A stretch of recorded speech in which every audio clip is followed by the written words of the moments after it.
আপনি যে যুবসাথী ফর্মটা সাবমিট করেছিলেন সেটা রিজেক্ট হয়েছে কি সাবমিট হয়েছে সেটার স্ট্যাটাস কীভাবে চেক করবেন। চেক করার জন্য আপনাকে প্রথমে চলে আসতে হবে গুগল ক্রোম ব্রাউজারে। এসে আপনাকে সার্চ বারে গিয়ে লিখবেন যে এপিএএস government WB, APS WB government, এতে ক্লিক করার পর দেখবেন যে একটা প্রথমে ওয়েবসাইট চলে আসবে বাংলার যুবসাথী। এখানে ট্যাপ করবেন।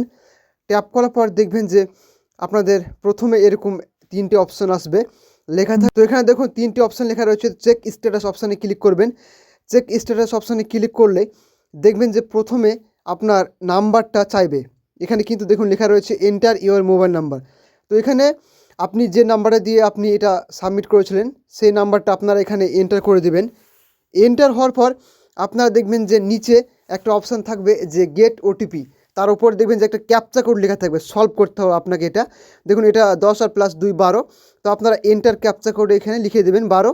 আপনার যেটা থাকবে সেটা আপনি সলভ করবেন, দিয়ে এখানে লিখবেন। তারপর গেট ওটিপি সিক্রেট পিনে ট্যাপ করবেন। তারপরে দেখবেন যে আপনার মোবাইলে একটা ওটিপি আসবে এবং ওটিপিটি আপনার এখানে সাবমিট করে দেবেন। ওটিপি সাবমিট করার পর দেখবেন যে নিচে লেখা রয়েছে ভেরিফাই পিন। আপনাকে ভেরিফাই পিন অপশানে ট্যাপ করলে কিন্তু আপনি দেখতে পাবেন রিজেক্ট কি সাবমিট হয়েছে সেটা দেখতে পাবেন।